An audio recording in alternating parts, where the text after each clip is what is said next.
Hello everyone, welcome back to the channel and welcome to this quick little discussion about Raphinha. And this is going to be about why he's currently definitely up there for the Ballon d'Or. Can he win the Ballon d'Or?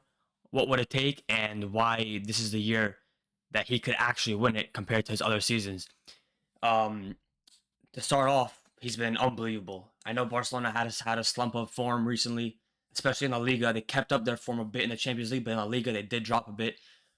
It was really only Raphinha who maintained his level and continued showing up for Barcelona in those 3 games that they dropped points in. And he was the only one still managing to get on the scoreboard. He was the only one leading the press. He was the only one all over the pitch. He was the only one really present on the field in those losses for Barcelona, in the draws for Barcelona.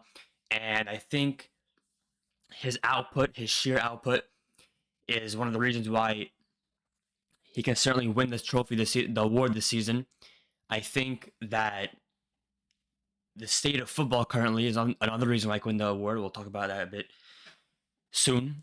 And his sheer consistency this season, from the get-go, from the first game in La Liga in early August, mid-August, I think it was like August 15th or something, Raphinha's been very, very good, and he has not dropped in form at all. He's continued scoring, he's continued assisting, he's continued being all over the pitch, and let's see why he can win this trophy.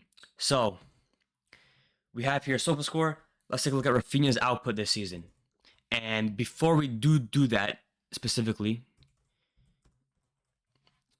the way football has been going basically for the last 5 to 6 years, so in that area, 5 to 6 years, 7 years, since 2018 kind of, it's becoming more physical, it's becoming more tactical, and there's less space for players, and there are really less players who are of supreme high technical ability. And I think the late 1990s period to 2015, 16, 17, 18 of football was characterized by extremely high technical players.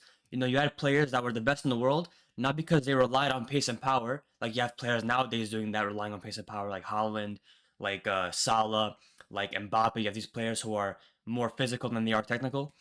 Back then, you had players who were supremely high technical players. You had Messi, you had Neymar, you had Suarez. Fair enough, Ronaldo was very reliant on pace and power, but he was still very technical considering his frame, considering his build.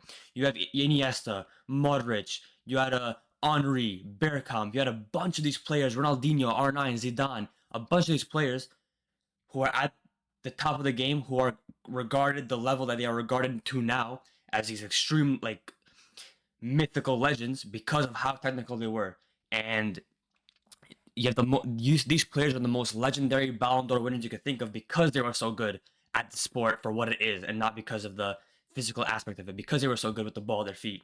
Now we're at a stage now with the sport where players like Raphinha, players like Salah can win the Ballon d'Or, even though they're not the most technical players on the ball. They're not the most pure footballers you can ever think of. And I'm not saying Raphinha's been some kind of, poacher, or some kind of player who's been poor at passing, but he's managed to get a lot of goals. He's definitely been very good, especially considering what he was last season and the year before. He's been very good, Raphinha, with passing, with dribbling. And you can see here with his consistency, if you go back all the way to August, his first game, 8.0 rating, and other than that Monaco game where the whole team was bad because of an early red card, he's consistently been good. You have a 8.0, 8.6, 10.0, you had some 7.5 ratings. You keep going here, he has very few ratings under 7. And you can see here he's been very good consistently throughout the season. Even in the games where Barca dropped points. You see here, the Celtic game, 2-2. He was the one who scored 7.6. The game versus Las Palmas where they lost 8.8 with a goal. And you can see he's been very good. He has 11 goals in La Liga in 16 games and 6 assists. And then if you go to the Champions League, he has 5 games, 5 goals, and 2 assists. So he is outperforming his goal contribution to game ratio by tenfold compared to last season, compared to the years before. And this season especially, there is no World Cup. There is no Copa America. There's no Euro Cup. There's no quad yearly tournament that rightfully so is regarded with high regard when it comes to Ballon d'Or, because these tournaments are prestigious. They happen once every 4 years. They're international tournaments. These are tournaments that must have an impact on who wins a Ballon d'Or. And this year there is none of that. So you don't have players needing to perform for their national teams on top of needing to perform for their clubs to win the Ballon d'Or. Raphinha, of sheer consistency and output, has been extremely deserving of the Ballon d'Or. Let's discuss now, though, who else can win it. A lot of people, if you stay in Barcelona for a little bit, Lewandowski, his output, of course, has been insane, but he needs to score an insane amount of goals to make up for his lack of ability in the build-up, lack of ability in a team overall. I'm not saying he's the worst striker of all time. I'm not saying he's some kind of poacher. He does drop deep. He's decent in the build-up. He makes passes here and there, but he's not some kind of total footballer that you want winning the Ballon d'Or. Lewandowski has also been a bit here and there inconsistent. His finishing, he's had a good amount of big chances that he should have finished, and big chances I mean like one-on-one or open nets. I think the misses against Madrid come to mind when you talk about that. So Lewandowski's been very good. He's also has an opportunity to win it. He needs to pick up his consistency slightly and his finishing overall slightly as well. But if you take a look at Yamal now, if we go to Yamal, a lot of people like the idea of Yamal winning the Ballon d'Or because of the way he plays the sport. And when you think of Yamal, you think of more of a pure footballer. Like we talked about the players from the previous era of the sport. You had all these technical players, and Yamal, with the way he plays the sport, falls into that category. He's good at passing. He's good at dribbling. He's not the best at finishing yet, but it's something that can be learned, finishing. And he's more of a pure footballer. He's what people like to watch and see when they watch the sport. And for that reason, people would like him to win the Ballon d'Or. The reason why he's not the front runner for me, also, by the way, you can see Barca need him to win a game, because every game he started for Barcelona, they've won. The games where he didn't play, they've obviously dropped points. So you can see his importance. You can see he's obviously one of the best players in the world right now. But his consistency, especially in his output, dropped a bit. And if you take a look at the start of the season, he had an assist in the first game, a goal in the second game, and then he had some consistent output. He had another assist, 2 assists, another assist, 2 goals, a goal, assist, a goal. But recently, since that Young Boys game, he's had a bit of a drop-off in consistency. He had a decent run here, but he's dropped off a bit. He's not getting too many often goals and assists. And these are, by the way, in games that are won by 4, 5, 6 goals. And he's not getting too many goal contributions, even though he's playing out of his mind for a 17-year-old. And for that reason, especially nowadays when the sport has been reduced to mere numbers and stats, when your output is not going to be the highest, especially in your own team, when someone else in your own team has more numbers and more output than you, it's going to be difficult for you to win the Ballon d'Or.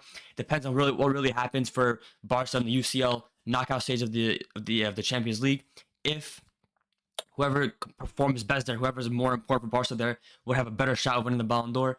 But the slight drop in output level for Yamal means Raphinha is ahead of him in the pecking order for the Ballon d'Or. And for the final player we're going to discuss here who can challenge Raphinha for the Ballon d'Or, because I think Raphinha is if he's not top 1, he's definitely top 2. And I think the other player in that top 2 has to be Salah. Now, Salah, personally, I've always been a pure football enjoyer. I've always preferred real footballers winning awards and winning games and winning trophies, because that's what they've deserved. I've always liked the idea of pure football being played, passing, dribbling, and all the things in one. That's why Messi is my favorite player ever. That's why I like Neymar. That's why I like all these players, like Iniesta, like Xavi. And if you take a look at Salah, overall, he's not the most technical player. He's not going to be dribbling people all over the place. He's not going to be sending through balls for fun, creating chances, going in from the right wing into the 10 role and finding playmaking abilities and opportunities from there. But his output for the last 7 or 8 years has been unbelievable. And especially this year, he's been very good, especially recently, the last couple of games. If you take a look at Salah, he has 14 games in the Premier League, 13 goals, and 8 assists. That is unbelievable output for a player, especially in the top leagues. In the UCL, he has 5 games, 1 goal, 4 assists. So he's been more of a creative force than a goal-scoring force in the UCL. Nonetheless, he still has 5 goal contributions in 5 games. And for that reason, combine that with the Premier League output, and combine that with the fact that I mentioned before, there is no international tournaments, there is no summer tournaments that are very watched, very, highly regarded for these players to win the Ballon d'Or. So for Salah, he really has an opportunity to win it this year, and his output has been crazy. Like I said, he and Raphinha are definitely currently the top two for the award. But if you take a look at Raphinha, which is what the video is about, I know I've strayed away a bit from him. I've been discussing who are the other players who can win it over him, but Raphinha has been extremely good. He's the captain. He is the one leading the team, considering De Jong doesn't start, considering Ter Stegen's injured. You have his output is crazy. You have, even when Barca has lost, his consistency has been out of the world, because you have obvious players now where if their team plays bad, they play bad.